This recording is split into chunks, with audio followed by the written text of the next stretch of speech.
Hello, my dear students. Welcome back to another session of the Canterbury School of English. Today's session we deals with one of the prose from women's writing entitled Good Souls, written by Dorothy Parker. Before entering into the session, if you are a new viewer, please subscribe and support.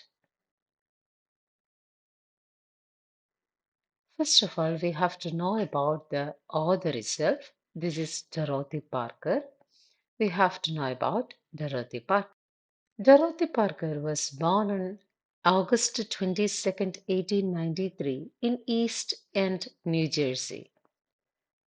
Her early life was faced with a tragedy by losing her mother and undergoing through some difficult relationship with her father and stepmother. She started her career in Vogue magazine in 1916 and became a drama critic for Vanity Fair in 1917.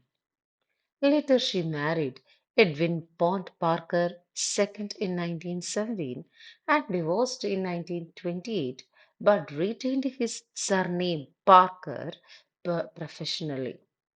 Thus, in his pen name, we came to be known as Dorothy Parker.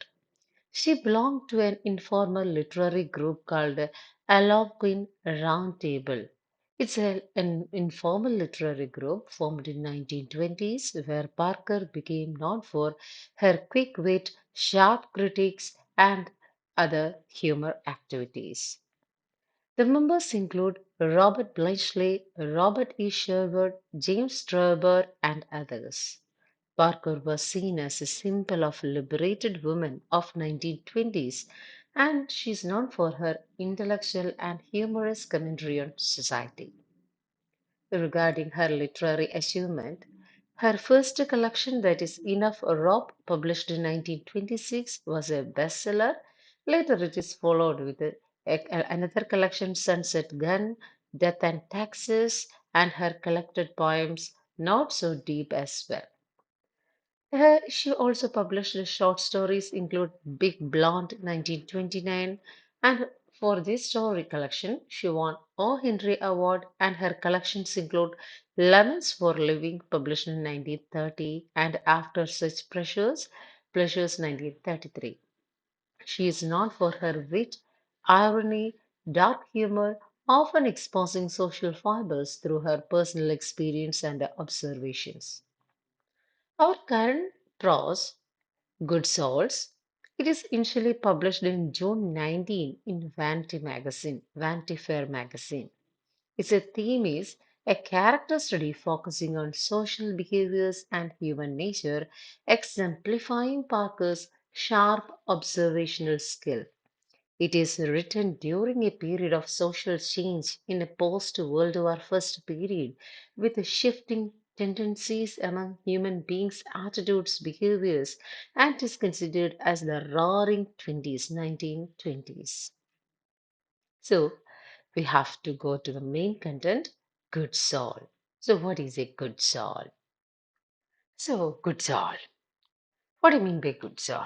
So, here in this session, I want to talk about a special type of person we all know, but may not always notice. That is good soul. So, these are the people who always seem to be doing good for others, no matter what they are. They are kind, helpful, and often put others in their first place.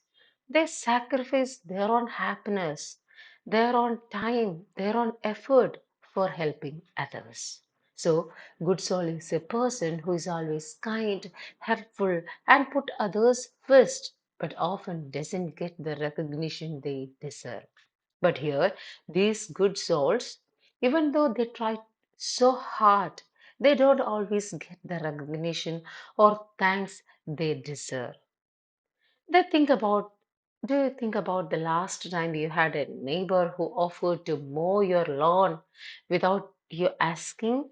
Or someone at work who always say yes to taking on extra work in your workplace? Even though they are already busy in their own works, they try to take your own work as a part of their. But sometimes it feels like it is a little bit too much. Am I right? That's the good souls. That's the good soul. Someone who does good but doesn't always know when to stop. Let me give you another example. Imagine a relative who is always giving you things like a framed photo of herself, okay, or a gift you didn't really need in your own age. They are trying to show love and care, but their effort sometimes miss the mark. They want to help, but the way of doing it isn't always what we need. Even as children, the good soul stands out. Even as children, the good soul even stands out. For example, the good soul stands, they are the one who want to be friends with everyone, who always share their toys, who never want to hurt anyone. And at the same time, even in children, their friends borrow their toys and return it back as broken. So, even in all these situations, that good soul child never complained about their friends. So, but sometimes there are the ones left out while the friends are hanging out. They never include this benign, this good soul person into their company. They are doing their best to make their friends, but they are not quite fitting in it. Their friends never allow to put these kind of peoples into their company because they feels that these persons are something strange.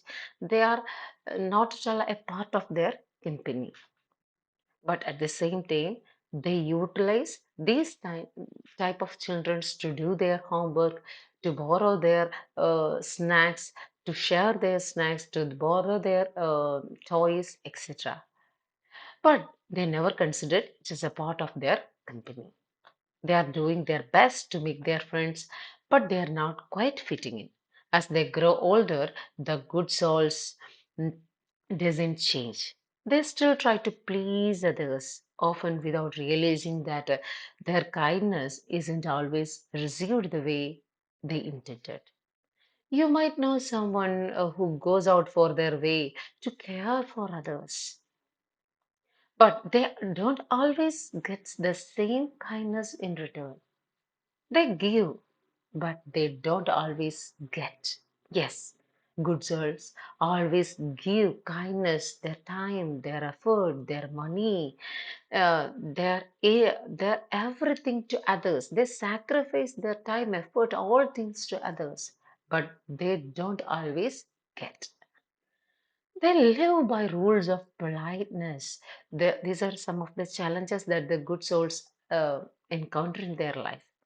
So they live by the rules of politeness and kindness. They remember others' birthdays. They send the others thank you cards. They always try to make others happy.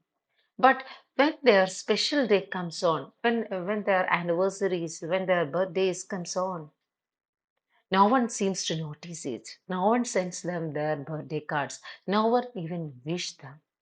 And that's when they start feeling a little hurt, even though they don't say anything. Even the next birthday, even in your next birthday, they send you birthday cards. Even you don't wish these good souls birthdays. These good souls enjoy simple things like happy movies, light humors, feel good movies, gentle conversations, etc. They don't like anything too difficult. They don't like anything too complex. They don't like anything too hurtful and heavy. But sometimes this can make them seem a bit out of touch with others. That people, for example, if you want a horror movie, if you want something experiencing adventurous, if you want experiencing, if you want to experience something horrific, horrible, but at the same time your good soul friend wants some kind of a feel good movie, You feel your friend is isolated. You feel your friend is something strange. Your friend is little bit out of touch. Even though their good seeds often go unnoticed, unappreciated, these good souls just keep going on. They keep doing things. One day, somehow, they will be seen and appreciated. They always focused on the idea that once their activities will be noticed. And they keep doing good things that one day, somehow, they will be seen and appreciated. But the truth is, they may never get the recognition. They never get appreciated. But at the same time, they deserved these kind of things. They might keep giving without getting anything in return, but they don't stop. They just keep going. So, what can we learn from good soul? In this class, what can you learn from this good soul? We can learn to be kind, to help others, to care for those around us, even if we don't always get thanks we expect. It is not getting something back. It is not about doing good because it is the right thing to do. Next time you see someone trying to help, trying to please you, trying to remember your days, that they might just be good soul in your life because he is a good soul in your life. Let's appreciate them a little more and be inspired by their constant kindness. Let's appreciate them. Let recognize them. Let acknowledge them. So, thank you.